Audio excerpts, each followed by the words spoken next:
todos, bem-vindos ao Confabulating, à conversa desta semana. Connosco temos o professor Luís Manuel de Araújo, que é egiptólogo e professor na Faculdade de Letras da Universidade de Lisboa.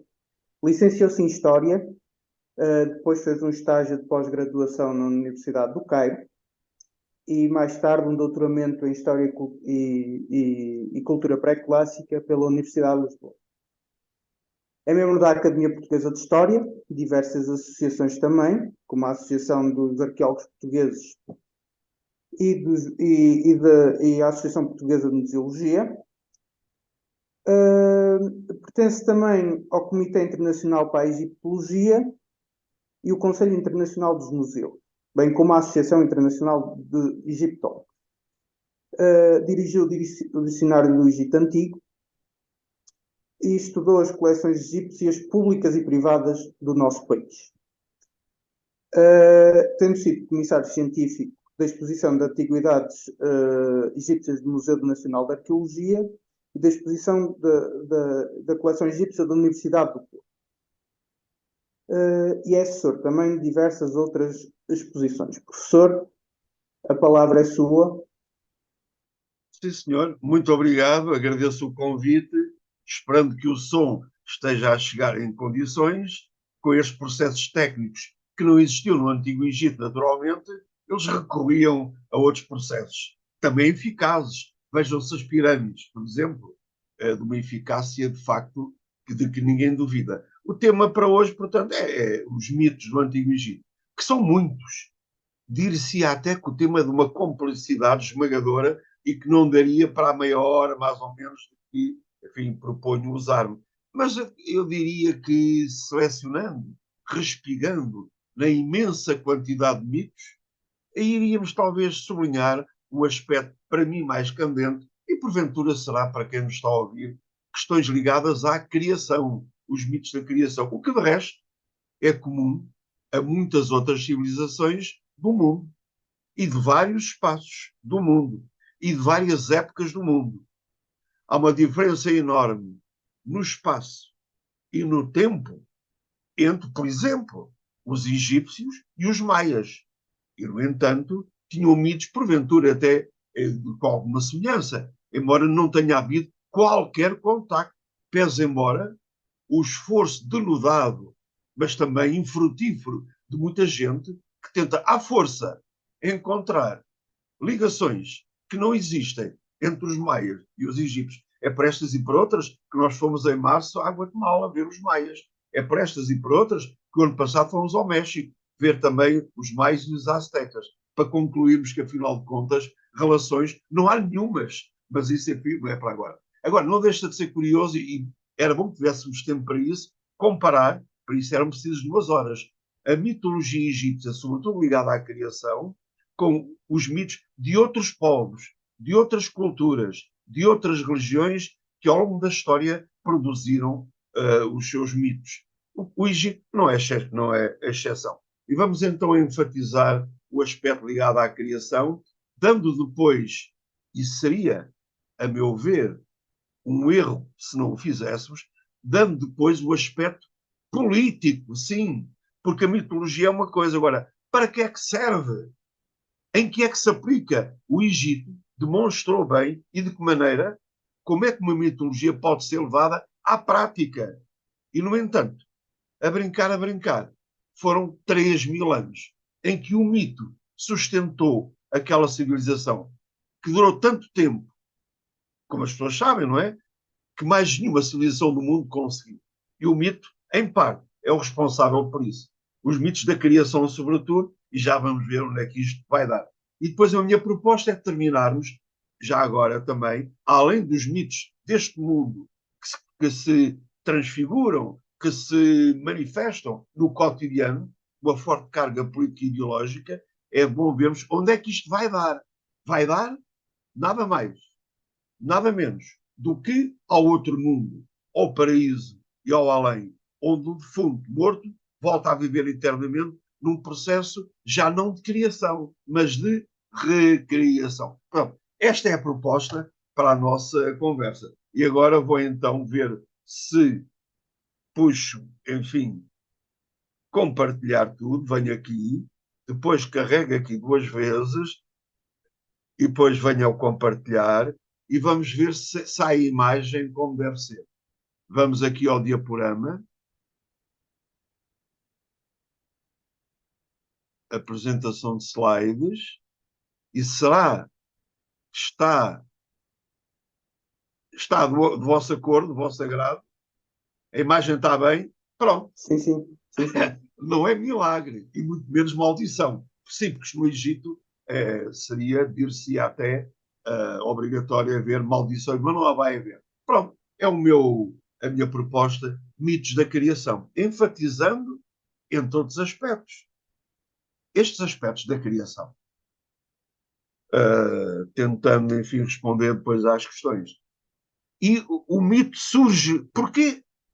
Porque é preciso, e dir-se-ia que esta questão se põe a qualquer país do mundo, a qualquer sociedade humana de hoje e de sempre, ao longo dos séculos, a qualquer cultura, civilização, povo e religião, se põe esta questão.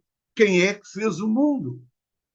E já agora, apanhando a boleia da criação universal, quem é que nos fez a nós, que andamos e sempre andamos neste mundo, até chegar um momento, diria um sacerdote egípcio que estivesse, e estaria de tanga, coisa que não é o meu caso, diria certamente de que, além deste mundo, há outro. Pronto, vejamos este mundo. É preciso manter a criação diariamente. Isto faz-se atendendo ao mito. O mito dá instruções com aspas ou sem aspas para perceber como é que o mundo se mantém. Mas é preciso responder a esta questão. Quem é que criou o mundo? Ora bem, esta palavra mundo aqui, enfim, necessariamente, enfim, por antonomasia, mundo é o Egito.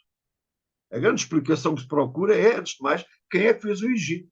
Quem é que fez o Nilo? Quem é que fez aquelas pradarias férteis? Quem é que fez aquele paraíso que eles já tinham na Terra e que se limitaram depois a transportar para um espaço mitológico, inalcançável, enfim, cá de baixo. Era preciso morrer para alcançar o outro mundo. Quem é que fez este mundo? Então, há várias hipóteses, ou há várias teses. E chegamos a um ponto que, para mim, pessoalmente, será talvez dos mais absorventes, dir-se até dos mais interpelantes, porventura também dos mais complicados. É que, ao contrário de outras culturas, ao contrário de outras religiões e de outras civilizações, no Egito não há e jamais poderia haver, isto dito por mim e por qualquer outra pessoa que conheça minimamente o que foi a brilhante civilização do Antigo Egito, dirá, jamais poderia ter havido uma única maneira de criar o mundo. Não, havia várias. Vamos falar das principais, daquelas das quais nós temos textos, das quais nós temos provas, como por exemplo as imagens que aí estão. Sim, o mito não é história, mas no caso do Antigo Egito, o mito sustenta a história do faraonato e toda a história do Egito tem por base o mito. E eu volto a repetir aquilo que eu já enfatizei há bocado, e foram 3.000 anos. Ora bem, esta ideia terá surgido muito, muito, muito, mas muito no início da história do Egito. Se considerarmos que a história do Antigo Egito terá começado por volta do ano 3000 a.C., e o Egito foi o primeiro país da história da humanidade a criar fronteiras estáveis, fixas, firmes, estabelecidas, e que tinha no seu topo piramidal social o rei. Este país foi criado por volta do ano 3000, sendo unificado, ao contrário da Suméria, que é mais antiga, mas não se unificou. Ora bem, consideremos, portanto, mais ou menos o ano 3000 a.C. A ideia mais antiga que se tem deve remontar, porventura, à primeira dinastia. Dizem alguns Poderá ter vida para a história, mas como não se faz história sem provas, temos que atender às imagens que nós temos. Quer as imagens iconográficas, que estamos a ver algumas, quer as imagens literárias, que são muito fortes. E então, onde é que esta ideia surgiu da criação do mundo? Numa terra, numa zona, numa cidade que já não existe. Olha, é onde está o aeroporto do Cairo, onde todos os anos eu desembarco com as pessoas que me acompanham. Já fomos este ano ao Egito 5 vezes, partiremos para o Egito mais uma vez em novembro e voltaremos a desembarcar no aeroporto do Cairo. Fica exatamente no sítio da antiga cidade de Heliópolis. E o Nuré, cidade de Deus é, que desapareceu. Foi aí em Heliópolis que nasceu este mito. De uma simplicidade espantosa. De uma simplicidade tipicamente egípcia. Havia um deus chamado Atum. E o deus Atum tinha uma particularidade, como de resto é típico de outras divindades criadoras de outras religiões da história e do mundo. É que o deus Atum estava sozinho. E, no entanto, não foi por isso que perdeu esta ideia magnífica, e nós devemos agradecê-la, de criar um mundo. Mas como se ele estava sozinho? A criação do mundo no Antigo Egito implica partir de uma base elementar, fundamental, precípua do Antigo Egito, que é a base do número 2. Não sei o que digo. Quem dizia eram os antigos egípcios. Só há vida quando há duas coisas. E, no entanto, o deus Atum estava sozinho. Então, dizem os textos, começou a masturbar-se. E do seu ato masturbatório saiu o sêmen. E o sêmen de Atum jorrou. E o sêmen de Atum transformou-se em duas divindades. Uma masculina, o deus Shu, que é o ar, ou o ar seco, se quiserem. E uma divindade feminina, que é a deusa Tefnut, que é a umidade. Sim, não se espere que no Egito exista um deus ou uma deusa da chuva, num país onde não chove. E como é preciso ter um respeito enorme por todas as religiões do mundo, estaremos todos à vontade, penso eu, para considerar que, de facto, são os homens que criam os deuses e que depois põem os deuses a criar a eles, os homens, que já os tinham criado antes. Este é um processo de uma linearidade e de uma simplicidade e de uma complexidade a um tempo comovente, mas também, de facto, um pouco demolidora das ideias que muita gente tem alicerçadamente no seu cérebro. Devemos é fazer uma coisa, tal como os antigos egípcios: respeitar a religião, respeitar a fé e respeitar a crença de toda a gente, que hoje já não é assim tão evidente como era no Antigo Egito. Bom, agora sim, agora já temos 3. Ou será que eram 4? Já veremos. Portanto, temos um Deus do ar, sem o qual não podemos viver, nem nós, nem os animais, nem as plantas, e uma deusa da umidade. Vá lá, já que não pode ser da chuva. O ar úmido, dizem alguns, por sua vez, num processo de inercia biológico já natural, Shu e Tefnut têm relações para poderem gerar um par de deuses. Quem? Geb, a terra, que está aí no canto inferior esquerdo, e Nut, que é o céu. E não deixa de ser espantoso, que ao contrário das maiores, das mais conhecidas, pronto, concepções universais da criação, a Terra, em geral, é o elemento feminino, a deusa-mãe, a terra-mãe. O Egito não, vira a coisa ao contrário e põe o Egito, digamos, a assentar sobre uma terra que é masculina, que se diz tá. E o céu, ao contrário de muitas religiões do mundo, é um elemento feminino. Nut. Cá está ela, a fazer de abóbada sobre o deus Geb, já com um falo magnífico, preparado para continuar a criação por um processo biológico. E é da união de Geb com aquele falo, que é divino, de certeza, perante a nossa inveja, e em cima a deusa Nut, e que vão ter 4 filhos. Quem? Osíris, do qual falaremos daqui a bocadinho. Deus ligado à eternidade, à vida eterna. Um Deus que nós saibamos, foi o Deus que, na longa história religiosa da humanidade, foi o Deus que nós saibamos que, primeiro que muitos outros, sofreu a paixão, a morte e a ressurreição. Depois, uma deusa, que era irmã dele e também esposa, Ísis, famosa, que é o protótipo da mulher egípcia, da mulher digna, da mulher respeitada, da mulher que fica mais digna quando se torna esposa e muito mais, digamos, respeitada e venerada quando se torna mãe. Este é o protótipo da mulher egípcia. Muito superior a muitas mulheres que hoje, infelizmente, andam para aí em certos países do mundo, sobretudo naquela zona. Depois, um Deus malvado, velhaco, cafajeste, jagúnsico, assassino, um tal Sete, que vai matar Osíris. Mas não deixa de ser irmão por isso. Esta história dos irmãos, um bom e um mau, isto povoa os mitos de muitas religiões no mundo. E, finalmente, uma quarta deusa, a deusa Néftis. Se somarmos tudo isto, temos 9. E sem vos querer estar a amassar, Atum, Shu, Tefnut, Geb, Nut, Osíris, Ísis, Set e Néftis, temos aqui 9. Aplica-se o nome grego de Enéade, que quer dizer 9.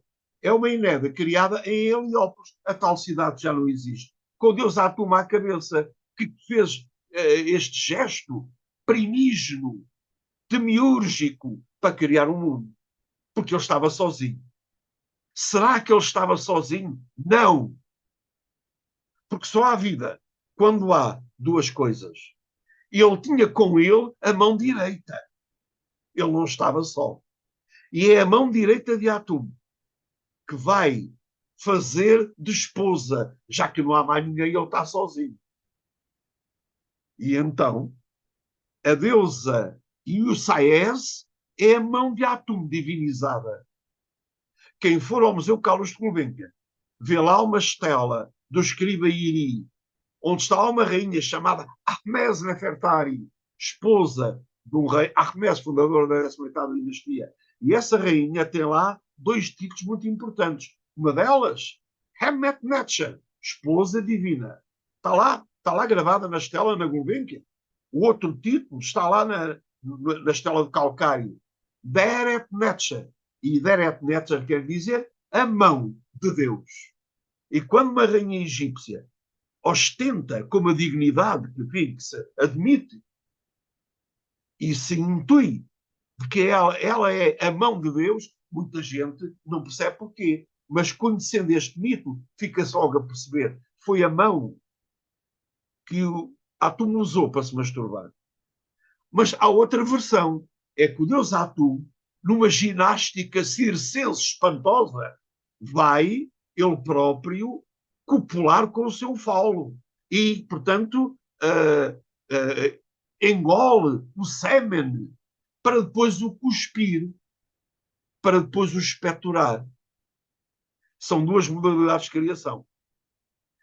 E a prova, se alguém duvida da importância do deus Atum, ele aparece, por exemplo, aqui, não sei se estão a ver o meu rato aqui, o meu rato egípcio que está aqui em cima, do deus chamado Atum, que está entre um deus chamado Min, ou Amon-Min, que é o deus da potência sexual, da fertilidade, como se vê por aquele falo magnífico, permanentemente ereto, e este rei que está aqui, que é um rei chamado Senuseret I. Pode-se dizer em grego, Sesostris, mas nós da Faculdade de Letras da Universidade de Lisboa, desde há 36 anos, que começámos a usar os nomes dos reis.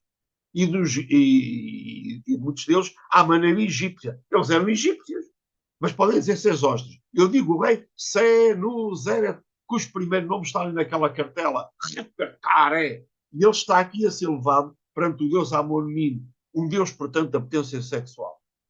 E agora passamos. E não se pode dizer isto sem provas. Vamos aos textos. Aquilo que as imagens patenteiam como eloquência que não deixa margens para dúvida e que alguns acham um método de criação grosseiro e, como eu já vi escrito, desavergonhado, quando isto é de um humanismo, de uma simplicidade notável, o texto que ali está, a tradução em português está em baixo. Eu uni-me à minha mão, forniquei com o meu punho, e o punho é a mão divina, chamada Iusaes. E o meu ib é o interior, veio na mão. E o sêmen depois é levado à boca. E reparem nesta subtileza tipicamente egípcia. Para criar um mundo, no caso do deus Shu, lembram-se que é o deus do ar, ele escarrou, expectorou. E no caso de Tefnut, que é uma senhora, uma deus, ele cuspiu. Este elemento em que a semântica se alia a esta visão da criação, não deixa de ser também interpelante, porque o Deus masculino é uma forma mais espessa, mais sólida, e Tefnut é uma deusa, é mais leve. O cuspe, estes pormenores não são por acaso. E, portanto, aquilo que era um passa a ser três. Atum, Shu e Tefnut. E foi dele, é o que diz o texto, que vieram os dois deuses. A partir daqui há o encadeamento que eu já falei. E quem duvida da importância desta criação, que vá aos templos egípcios e vá ver como a política, como a ideologia vai beber estas ideias. Quem está aqui à direita é um rei famoso chamado Ramsés III, porventura não tão famoso como o segundo. E lá está o templo de Medinet Habu, onde nós estivemos aqui há um mês e meio e onde voltaremos a estar daqui a 2 meses, com o meu grupo, porque vai ser a 6ª vez que vamos ao Egito. Já agora, desculpa, a brincar, já foram comigo ao Egito por alto, muito por alto, mais de 900 pessoas. Eu, desde o ano 2000 que faço isto, e vamos voltar a ver Ramsés III a prestar homenagem a quem? A esta divindade que está aqui sentada, que é nada mais, nada menos do que o Deus Atum, o Criador do mundo. E quem é que está atrás do Deus Atum? Passando amorosamente a mão pelo ombro divino de Atum, é a deusa Iusaes, que é a mão divinizada, aqui transformada em deusa. E tiveram uma filha, que está lá atrás, que é extra Enéade, é para além daqueles que eu disse. É uma deusa chamada, o nome dela está ali, enfim, Nebet Hetepet, que está ligado ao orgasmo, o orgasmo divinizado, que é, portanto, aquele complemento, aquele remate lógico de uma relação sexual. Até o orgasmo masculino e divino enfim, foi divinizado. Pronto. Mas, atenção a este mas, há uma cidade que fica na margem esquerda do Rio Nilo, que hoje está lá em ruínas, que chamava-se Mênfis. Perto de Mênfis há uma zona tumular chamada Saqqara. Em Saqqara nós vamos também ver lá vários túmulos também. Aí era venerado um deus chamado Sokar, mas em Mênfis era venerado um deus chamado Ptah. E o clero do deus Ptah, a partir talvez da 4ª dinastia, esta forma de criação é posterior, dir-se-ia mais filosófica, mais elaborada, e portanto é posterior. E o clero do deus Ptah, tão inteligente, tão expedito, como são os cleros de todas as religiões do mundo, hoje e sempre, o clero de Ptah achou-se no direito de dizer, com o maior dos humanismos e com o maior dos respeitos e com a maior das tolerâncias, o mundo foi criado aqui. O mundo foi criado aqui na nossa cidade de Mênfis. Era o nosso Deus Ptah, que estava sozinho e quis criar o mundo. Mas como? Falando, e foi pelo verbo divino. Centenas e centenas e centenas de anos antes da Bíblia, que o verbo de Ptah obrou o mundo. Como?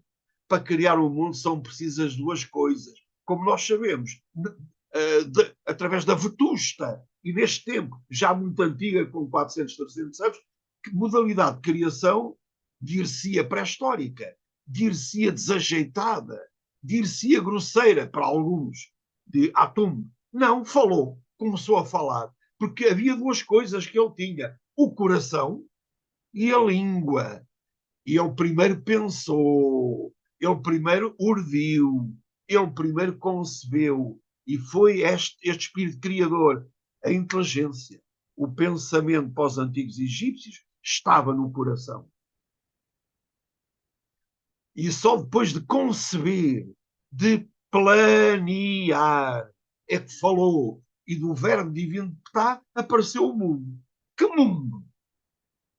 O ar seco, o ar úmido, a terra, o céu, Osíris, Ísis, Sete e Néftis. E dirão alguns, como os meus alunos diriam, com um ar de espanto e de surpresa: então, mas isso é a criação de Atum. Pois é, o clero de Ptah, com o maior das vontades e com o maior dos respeitos, logo completou-se, apoderou-se da velha forma de criação de Atum.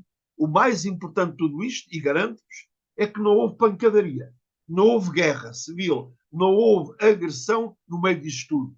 Esta complementaridade, esta forma ecuménica, recíproca, respeitosa, dialogante, tolerante de ver o mundo, respeitando as ideias dos outros, é uma das mensagens mais notáveis da civilização do Antigo Egito. E estou só a falar no mito, e não estou a falar de outras coisas. Basta o mito para chegar a essa conclusão. Fora se eu estivesse aqui a dizer o resto. Depois, entretanto, lá no sul, a alguns quilómetros, onde estaremos em novembro também, em Assuão, onde a temperatura em janeiro é agradável. Bom, no verão chega aos 45, 44, mas é um calor rejuvenescedor, restaurador. Aí havia um deus chamado Renum, e o deus Renum, em Assuão, decidiu criar um mundo, e estava no seu direito. É então que o clero de Renum, representado por um homem com cabeça de carneiro, que aí está à direita, o clero de Renum, tão expedito, tão inteligente, tão culto, tão letrado, como são os cleros de todas as religiões do mundo, disse: não, o mundo foi criado aqui. O mundo foi criado aqui no sul, em Assuão. Olhem que Assuão é a cidade mais ao sul do Egito. Olhem que Assuão fica a 800 quilómetros de Mênfis, para sul. Foi aqui que foi criado. Como? O deus Renum era um excelente ceramista. Renum era um magnífico oleiro. Esta visão é mais recente. Isto implica que a roda do oleiro já tinha sido inventada. E o deus Renum sentou-se na roda do oleiro. Esta teoria, este mito também é muito antigo. E só há vida quando há duas coisas. E não é verdade que o deus Renum, com o seu corpo humano, tinha dois braços e duas mãos, sem as quais não pode esculpir, não pode moldar, e agarrando o barro da terra, robustecendo com palhinhas e madeirinhas, vai-nos fazer a quem? A nós. Nós viemos do barro da terra, forjados, esculpidos pelas mãos hábeis de Renum e a mão hábil de Atum, que já tinha servido pela masturbação para gerar o mundo. Agora são duas mãos que estão ao serviço da humanidade, criando duas figuras. Que figuras? O ser humano e o respectivo Ka. O Ka é uma espécie de alma. Temos que respeitar as ideias, a fé e a crença de cada um, como os antigos egípcios faziam. Digamos alma para facilitar as coisas. E o que é o Ka? O Ka não se vê. É um elemento etéreo, metafísico, imaterial, volátil. Ou se acredita ou não acredita. E o Ka é exatamente o corpo. Uma diferença. Não se vê. Estão a ver o Deus Renum? Ele trabalhou a dobrar, porque teve que fazer duas coisas: o ser humano e o seu Ka. Mas, atenção a este mas, Renum é representado por um carneiro, que está aí embaixo divinizado, um corpo humano, com uma cabeça de carneiro e com uma coroa lá em cima, com a esposa Satet atrás dele. E este Deus, para criar um mundo, usa o barro da terra para fazer o quê? Os seres humanos. Mas este mas é de uma importância crucial. Para fazer os homens, a humanidade, e os deuses. Não sei se estão a ver o truque, entre aspas. E volto a enfatizar, e volto a sublinhar, a inteligência, a forma expedita como estes cleros todos criam estas ideias. E patenteiam-nas na iconografia, nas imagens e nos textos. Estão a ver? Diziam os sacerdotes de renome. O Deus renome, o nosso Deus, criou a humanidade e os deuses. Conclusão óbvia. Então os outros deuses existem porque renome os criou. Senão não existiriam. Não sei se estão a ver onde é que isto vai dar. E depois há uma divindade ligada ao Deus Jeré, que é, com o tempo, o Deus Jeré, com o tempo, olhem que são 3.000 anos, o Deus Jeré vai assumir uma grande preponderância neste concerto criacional de Heliópolis. Porque Heliópolis, como os gregos bem perceberam, é a cidade do Sol, onde era venerado o deus Atum, que é um deus solar. Mas com o tempo começa a crescer, começa a ganhar preponderância um deus chamado Ré. Ré é o deus do Sol. Ré é o deus que habita no disco solar. O disco solar é Aton. Não confundir com Atum. Aton. Aton é a morada de Ré, onde Ré habita, onde o deus Jeré habita. E o deus Jeré brilhava no céu. E o deus Jeré quis completar a criação. Ah, é? Então, mas já não estava completa. Não. Atum criou tudo o que eu vos disse. Então, e nós? Então, a humanidade. A criação da humanidade é obra do Deus Jeré. Então, o Deus Jeré começou a chorar.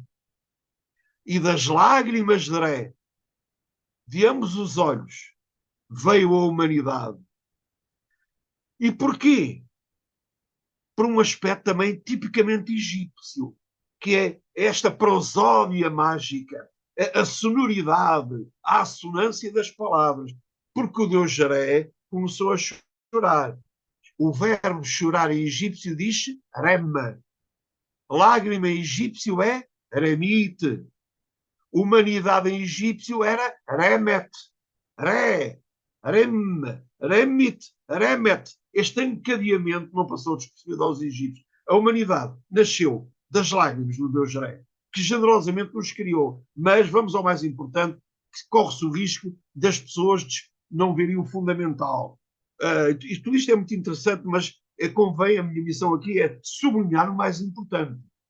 Ao contrário de outras religiões do mundo, em que primeiro veio o elemento masculino e só depois dir-se-ia de uma forma secundária, dir-se-ia que de uma forma subsidiária é que veio a mulher. No Egito, o homem e a mulher são criados exatamente ao mesmo tempo, com os mesmos direitos e os mesmos deveres, o que não se passa noutras religiões do mundo. Depois, se alguém tem dúvida, se alguém duvida da carga política onde isto vai dar, e vou terminar, enfim, com esta parte, que é a conclusão óbvia disto tudo, que há duas conclusões. É este mundo e o outro. É aí que nos leva à criação. Em cima está a rainha Hatshepsut, a venerar um Deus. Que Deus? O Deus Criador, o Deus Amon. Embaixo, um rei chamado Amenhotep III. Podem dizer em grego Amenófis, mas ele era egípcio, até provas em contrário. De Amenófis não teremos conclusão nenhuma. De Amenhotep, tudo se torna claro, até para os miúdos com 8, 9, 10 anos, que são os grandes fanáticos do Antigo Egito, e sabem tudo. Eles sabem. Amenhotep quer dizer, o deus Amon está satisfeito, o que é uma mensagem de uma evidência imensa. Coisa que Amenófis não diz nada. Atenção, não é um erro dizer os nomes em grego. Na Faculdade de Letras, nós dizemos Amenerisco. E então, embaixo, está um rei chamado Amenhotep III a tentar abraçar o deus Amon. Amon-Min, na sua faceta de criador. E, finalmente, à direita, está quem havia dizer um faraó. E que se não tivesse aquela legenda ali, dir-se-ia que era Ramsés II, porventura Amenhotep III, E por que não Tutmés III? Quiçá Horemheb, quiçá dezenas e dezenas e dezenas e dezenas de candidatos. Não. Quem está ali é nada mais, nada menos que o jovem conquistador Alexandre da Macedónia, que conquistou o Egito no ano 332 e que se torna rei do Alto e do Baixo Egito. Ou seja, torna-se faraó, ou seja, torna-se Deus. A venerar quem? O Criador, o Deus Amon-Min. E chegamos, para terminar, a um aspecto candente e crucial. Onde é que isto nos vai levar? Ao Deus Amon. E quando o Deus Amon começa a ter alguma importância no panteão, e eu não tenho tempo, a importância de Amon decorre, há outros exemplos, do aspecto político, a 12ª dinastia, que vai catapultar o Deus Amon para o topo do panteão, era oriunda de Luxor, o nome atual. Antigamente chamava-se Uazet, quer dizer a próspera. Os gregos ainda não se sabe porquê, chamaram-lhe Tebas.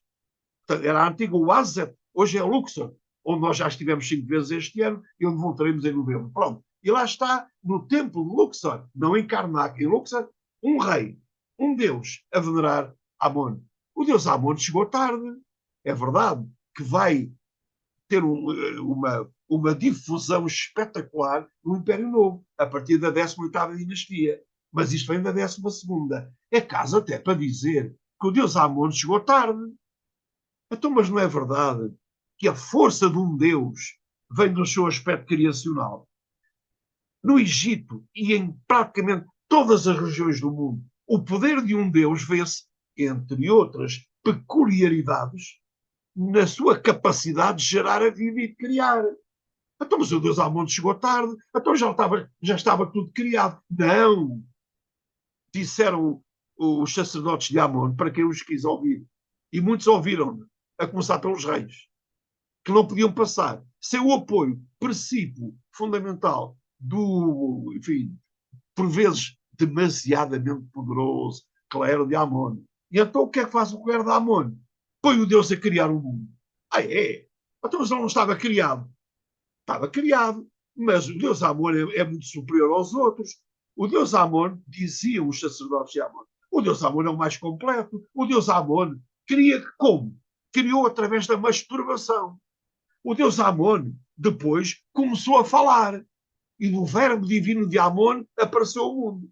Ainda por cima, o Deus Amon sentou-se no seu torno de oleiro e começou a criar a humanidade no barro da terra, com a maior das contrações, com o maior dos respeitos e com uma impressionante, e já agora, imodular tolerância, põe o Deus Amon a criar de todas as maneiras e feitios, superiorizando-se à individualidade dos outros deuses anteriores. Estão a ver que tipo de clero é este? Eu bem sei que é a terceira vez, mas o clero de Amon, de facto, atinge uma preponderância política, atinge, de facto, uma força que vai causar grandes problemas à realeza, sobretudo, enfim, àquela realeza que começa com o apoio divino através da representação do rei como Horus. E vamos terminar com este passo importante que é, de facto, a realeza assumida como Horus.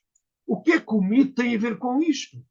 Tem a ver com o facto de que Osíris e Ísis, lembram-se deles? Tiveram um filho. Quem? Horus. Que Horus é esse? Horus é um filho póstumo de Osíris. É o herdeiro da velha tradição da criação. E o que é o rei do Egito? O rei do Egito é um Horus vivo. Eu tenho que repetir isto com toda a calma, que é a chave para tudo isto. O rei do Egito. Qualquer rei do Egito. Os faraós do Antigo Egito, que reinaram nas duas terras ao longo de 3.000 anos, exercem o seu poder na qualidade de deuses. Mas que Deus? Horus vivo. E estão a ver como a política vai entroncar no mito. E foi baseado no mito que o Egito viveu 3.000 anos de civilização, de cultura, coisa que mais nenhuma civilização do mundo conseguiu. É verdade que depois veio um problema, mas eu já tinha dito há bocado. Esta mitologia da criação que vai depois vai entroncar em Amon, depois começa um problema grave. Tal é o crescimento por culpa de alguns reis que generosamente, prodigamente, encheram o clero de Amon de riquezas espantosas vindas das conquistas. Isso vai gerar um problema político que é protagonizado pelo rei que a gente conhece, que é aquele rei que está ali no canto superior dele, que é Akhenaton, que começou por ser Amenhotep. Amon está satisfeito e transforma em Akhenaton. E vamos terminar o processo de criação. Então, que criação é que há aqui? Onde é que está a novidade? É que a criação de Aton é uma criação diária. Vive da luz e do calor para gerar tudo aquilo que se vê, tudo aquilo que existe por ação da luz e do calor. E os homens povoam este mundo criado por Aton e da humanidade. Destaca-se quem? O filho dileto de Aton, que é essa figura estranhíssima que aí está, chama Akhenaton. Mas esta revolução, para terminar, olhem que foram 17 anos. É verdade que é um tempo espantoso. É verdade que é um tempo diferente. É um tempo muito sui generis. É um tempo, dizem muita gente, revolucionário. É um tempo em que tudo muda. É um tempo diferente de tudo o que estava visto. E que gera uma quantidade enorme de adeptos. Dir-se até de admiradores. Mas, para terminar, ele governou 17 anos. O que são 17 anos em 3.000 anos de história. E ele morre e tudo volta ao normal. E o Deus Amon, criador do mundo, voltou a brilhar no céu. E pronto, fico-me por aqui só pela criação. Muito obrigado pelo convite que me fizeram. Muito obrigado, professor. Foi muito esclarecedor, sobre a criação de como os egípcios viam a criação do mundo.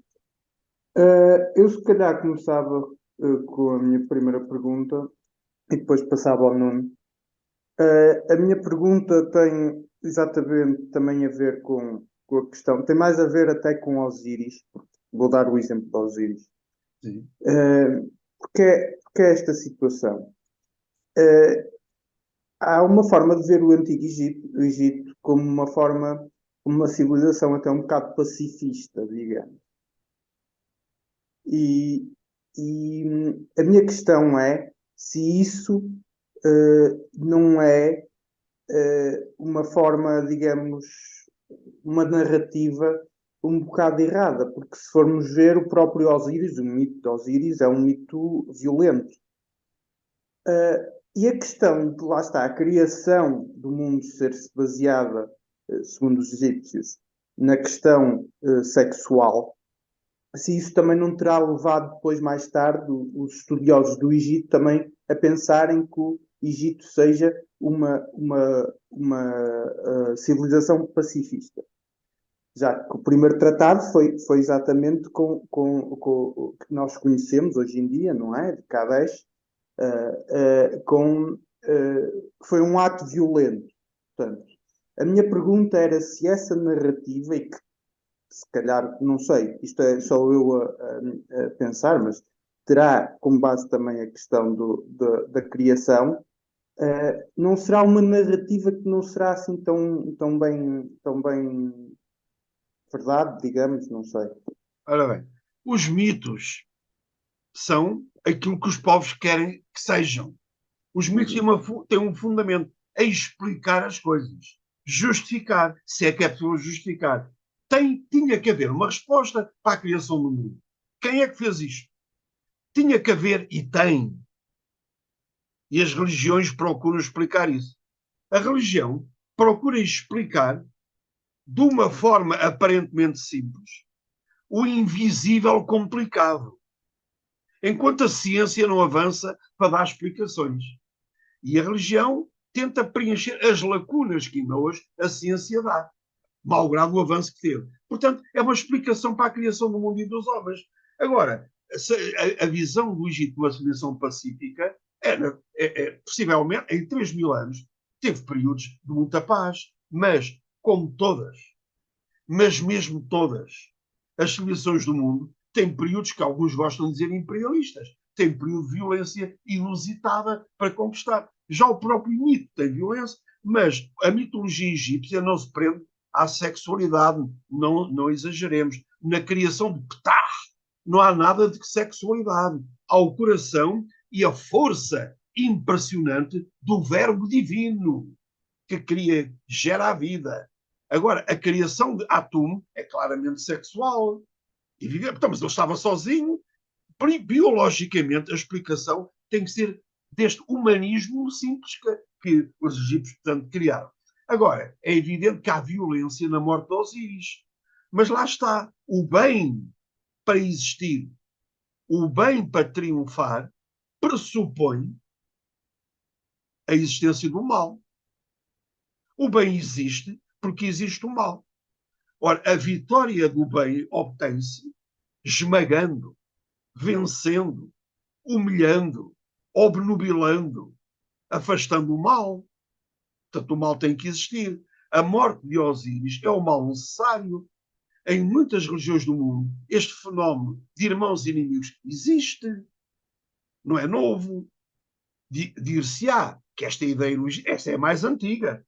Não se faz história sem provas. Vamos aos documentos. Então, portanto, Osíris, e eu há bocado enfatizei este aspecto, tinha um irmão malvado. Eu até lhe chamei jagúncio, com todo o respeito, enfim, e à falta de adjetivos, não é? Era uma ferocidade inaudita. E o Deus Sete personifica a malvadez. E o Deus Sete queria matar Osíris para ser ele a reinar no mundo, para ser ele a tutelar o universo. Então matou Osíris. Agora, eu vou escapar aos pormenores porque não há tempo para isso. E, portanto, Osíris ficou ali inanimado. Ficou morto. Ainda por cima, o malvado do Sete cortou o corpo de Osíris em 14 pedaços. Isto é o triunfo do mal. Isto é o triunfo do assassínio e da malvadez. E ainda por cima, uma parte do corpo de Osíris nunca apareceu, porque o fauno divino, o pênis de Osíris, foi deglutido por um peixe oxirínco. Nunca apareceu. O que torna a questão mais dramática. Esta vitória do mal, aparentemente definitiva, tem depois um desenvolvimento, de facto, surpreendente. É porque a irmã e esposa de Osíris, a deusa Ísis, quis ser mãe. Mas como? Se o marido está naquele estado lamentável. Mas como? Se ainda por cima, o órgão sexual, que é o pênis, que já tinha dado um jeito, enfim, que se reconhece, a Atum, e a Min também e outros deuses copuladores. A Min é um deus que nós vimos há bocadinho, enfim, associado a Amon. O pênis desapareceu, ainda hoje está para aparecer. Como é que é possível a deusa Ísis ficar grávida? Como é que é possível a deusa Ísis poder gerar no seu ventre um novo ser? Mais uma vez, esta ideia nós conhecemos de outras religiões do mundo, onde certas entidades femininas, sem ter relações sexuais diretas com a divindade, conseguem gerar um ser humano. E por passos de magia erótica, é assim que está, a deusa Ísis ficou grávida e nasceu Horus. Ora, esta violência inaudita tem este desfecho. É desta violência que nasce Horus. E desta surpresa benfazeja de nascer um ser humano, desculpem, divino, mas enfim, em forma humana, porque os deuses egípcios têm forma humana. Foi a humanidade que os criou. E depois vão para os deuses egípcios a criarem a humanidade, por sua vez já os tinha criado antes. Bom, e o deus Horus está ali, indefeso, pueril, rechonchudo, ternurento, como todos os bebés. Até o malvado do Sete não descansou enquanto encontrou o Horus. Ou seja, a luta entre o bem e o mal vai continuar. E de que maneira? Com um dramatismo que eu não tive tempo para eu só toquei no essencial, como eu já tinha avisado no início. Isto é uma complexidade impressionante. Então vai-se dar uma luta entre Sete, o malandro, o malvado e o assassino, símbolo do mal, com o deus Horus, que entretanto foi crescendo. Que entretanto, se eu fosse grego ou tivesse a falar da mitologia grega, diria que se tornou num efebo, num ser fantástico, num homem, enfim, uma musculatura impressionante. Mas Horus foi crescendo, protegido por Ísis e por Néftis, e tornou-se um campeão do bem. A luta entre Sete e Horus é uma luta terrível, de uma violência inaudita, nada pacífica, porque o Deus Sete arrancou o olho do Deus Horus. E é um olho mágico, o olho Udjate, que cai no chão ensanguentado. Esta ideia que os deuses criadores ou protetores da humanidade sofrem tormentos invisíveis é muito antiga. Os seres divinos que morrem para salvar a humanidade, sofrendo suplícios terríveis e invisíveis, é uma ideia muito antiga. Eu não recomendo a ninguém, enfim, que fixem o olho, arrancado pelo Deus certo, e o olho caiu ensanguentado no chão. Esta dor indizível foi, digamos, suturada por um Deus, aliás, só podia ser ele, o Deus Tot, protetor dos médicos, um Deus culto e letrado, o inventor da escrita, e hieroglífico. Agarrou no olho e voltou a colocá-lo na órbita vazia de Horus. E Horus voltou a ver. E este olho de jato mágico passou a ser um símbolo de restauração, rejuvenescimento, recuperação, recomposição e ressurreição. E, entretanto, o Deus Sete, no meio daquela luta toda, arrancou os testículos de Horus. Estes aspectos dos quais as pessoas se detêm demasiado, estes aspectos, dir-se-ia, caricatos e anedóticos, de uma minudência um tanto até insólita, faz as pessoas esquecer as grandes conclusões que se podem tirar daqui. Porque, de facto, o Deus Sete, ao ficar sem os testículos, arrancados violentamente por Horus, isto testemunha uma coisa. O Deus Horus teve 4 filhos que protegem as vísceras do defunto. Os deuses que chamam-se Hapi, Imseti, Kebel, Senuef e do Amutep. O Deus Sete não teve filhos nenhuns, ficou castrado. Estas mensagens são de uma simplicidade impressionante. É caso para dizer, por estas e por outras, é que os miúdos gostam muito do Antigo Egito. Cá está a vitória do bem sobre o mal. E se formos ao templo de Efu, onde era cultuado o Deus Horus, aquilo é um hino em pedra à vitória do bem sobre o mal. A luta entre o bem, que é Horus, e o Sete, que é o mal, ainda hoje continua. A vitória contra a pandemia, a vitória contra a SIDA, a luta inexorável, o esforço incomensurável da ciência para lutar contra o mal, enfim, seja que tipo for, as pandemias, esta luta entre o bem e o mal ainda hoje continua. E, finalmente, deixei para o fim o principal.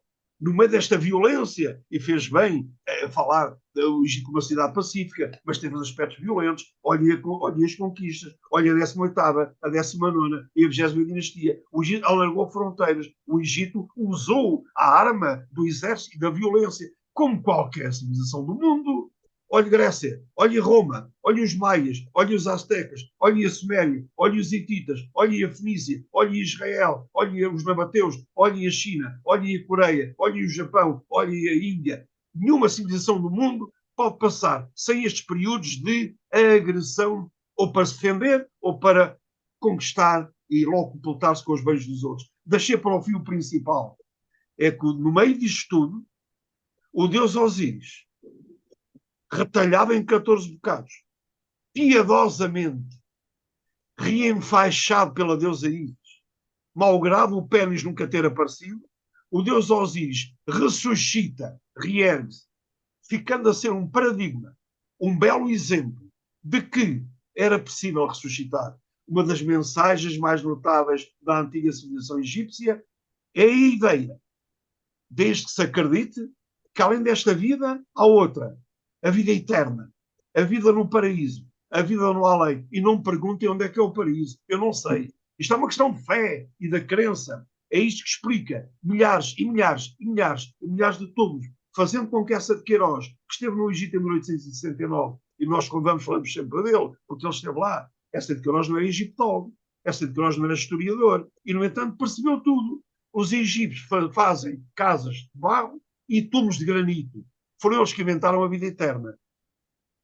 E esta gente tem uma esperança. Atual modelo. Atual Osíris ressuscitou. Uma das grandes mensagens do Antigo Egito é esta ideia de um valor, enfim, humanista notável, esta convicção inefável de que, desde que se acredite, é possível ressuscitar. Estes mitos da criação levam-nos ao outro mundo, onde as pessoas ressuscitam e passam a viver eternamente, porque têm um exemplo, que é Osíris, e têm, sobretudo, para as mulheres, um modelo, que é Ísis, e têm, sobretudo, do ponto de vista político, ideológico, social, que é o filho deles, Horus, e qualquer rei do Egito é um Horus vivo que providencia para que tudo corra bem neste mundo e garanta o acesso ao além. E agora sim, para terminar, está a ver, isto não tem fim, mas prometo terminar. Para mim, pessoalmente, esta mensagem criacional que se vai repercutir, que vai reluzir, podia eu dizer, no outro mundo, onde as pessoas são eternamente belas, eternamente jovens, nesta recriação da humanidade no outro mundo. E a grande recompensa para quem se porta bem nesta vida, na vida eterna, é ter esta recompensa que mais nenhuma religião do mundo fez, pelo menos com esta ênfase.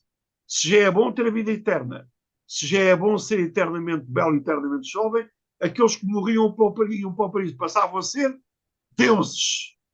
Esta é que é a grande recompensa para quem se porta bem nesta vida. Sim, porque só vai para o paraíso as pessoas boas, justas, tolerantes, solidárias, afetuosas, que não fazem aos outros o que não quer que se faça a si próprio. Só estes é que vão para o paraíso. Para mim, esta é uma das mensagens mais notáveis do Antigo Egito. Pronto. Muito bem, obrigado, professor, por responder. Agora passarei a palavra ao Nuno. Ele terá uma Sim, pergunta para lhe senhor. fazer também. Muito boa noite, caro professor Luís Manuel Araújo. A minha questão está num âmbito entre o mito, a lenda, a legislação e a própria justiça. Uh, Tendo em conta que o mito da criação é bastante explícito a nível, pronto, As imagens, o não que é? Do queiramos texto. chamar, pronto. Por que razão é que, por exemplo, o castigo para um homem infiel era diferente e mais leve do que para uma mulher infiel? Sim. E se, tendo em conta se um pai matasse um filho, o seu castigo era muito menor em comparação a se fosse um filho a matar um pai. E se esses castigos provenientes do Egito, se eles têm origem nos mitos e nas lendas. Ora bem, tocámos num aspecto fundamental. Não se faz história sem provas. E eu não conheço, o que não quer dizer que não exista. Eu não conheço nenhuma legislação, e se houver, deve ser muito tardia, que exare, que registre, que compile, que tenha isso redigido e se me disse. Correto. E eu, quando não sei as coisas, digo com a maior das humildades que não sei, não conheço nenhum passo da legislação egípcia que portanto, faça isso. Além disso, temos que, quer no Egito, quer noutras civilizações, e são muitas, distinguir a teoria da prática. A teoria é magnífica. E eu costumo dizer, não me perguntem pela prática. O facto de a justiça egípcia, no mito, estar consubstanciada numa invenção notável do Antigo Egito, que eu há bocado não falei, porque não vinha a propósito. Ou vinha, mas não tinha tempo. Tomaria que me dessem 2 horas. Há uma invenção notável no Antigo Egito. Mais uma. A ideia de que qualquer pessoa, para ir para o paraíso, tem que comparecer num tribunal, no juízo final. A ideia de que a pessoa é responsável pelos seus atos. A ideia de que há uma certa democraticidade na morte, isto entre aspas, muitas aspas, não é? Esta ideia da democratização da morte, onde desde o mais poderoso faraó ao mais humilde dos escribas vai, esta noção de justiça, esta legislação mitológica, ela existe. Não necessariamente porque exista um compêndio legislativo com parágrafos e de linhas. Não.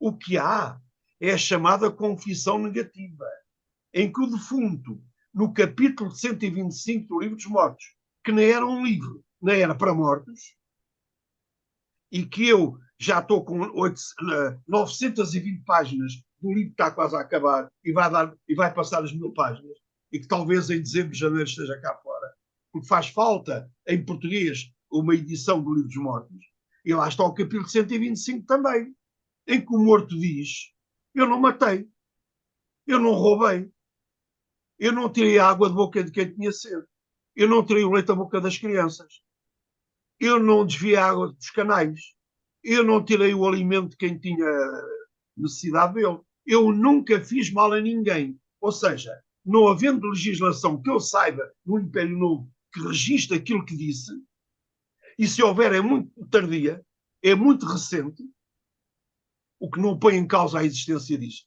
mas também não põe em causa a existência do mundo. O mito é magnífico. As ideias entre homem e uma pertença à igualdade entre homem e mulher, estas ideias são magníficas. Se formos à prática, isto é outra história. Isso vive das vicissitudes, da prática do cotidiano, da prática da semana, da prática do mês, da prática do ano, da prática dos decénios, da prática dos séculos, da prática dos milénios, e foram 3000 anos de história em que as coisas não se passaram iguais. O próprio mito foi mudando, foi alterando ao longo do tempo. O próprio Livro dos Mortos demorou 2000 anos a ser feito, e há até capítulos, são cerca de 200, por vezes até contradizem os anteriores. São 3000 anos, e o que se passa numa época não se passa de outra. Aquilo que mencionou não é o Egito faraónico na sua plenitude, como as pessoas conhecem. Em geral, não é? Mas isso não quer dizer que não existissem excessos. Isso não quer dizer que não houvesse corrupção. Isso não quer, felizmente, em Portugal não existe esse fenómeno, mas no Egito existiu, como em todo o mundo existe, não é? E, portanto, isso havia. O mito é uma coisa, a prática do cotidiano é outra. O mito é esplêndido. O mito é uma lição de humanismo que aquela religião, que aquela civilização, que aquele povo nos legou. Agora, a sua prática, uma coisa é certa. Há provas, não sei se há provas do que disse. Agora, há provas da dignidade, há provas do respeito, há provas do apreço, há provas de uma certa visão, digamos, emotiva a um tempo, mas também amorosa, respeitável, da mulher no Antigo Egito. Muito superior às mulheres de hoje, de certos países e de certas culturas e de certos povos. Temos provas disso. Também temos provas do contrário. Porque o bem sempre existiu. Que o digam Horus e Sete. Com esta luta tenaz entre o bem e o mal. As práticas do cotidiano levam-nos a esta luta permanente entre o bem e o mal. O que é que faz o faraó perante isto? Como Horus vive? É legislar. Mas a legislação egípcia conhecida, eu volto a dizer, não conheço nenhuma das alíneas e dos parágrafos que agora aduziu para a nossa interessante conversa. Não Muito conheço, o que obrigado. não quer dizer que não exista. Muito obrigado pela sua resposta. Passarei então a palavra ao meu colega Guilherme para concluirmos então a entrevista. Pronto. Muito obrigado, professor, pela sua intervenção. Gostamos muito. E pronto, espero que no próximo à conversa estejam connosco e boa noite a todos. Boa noite, muito obrigado.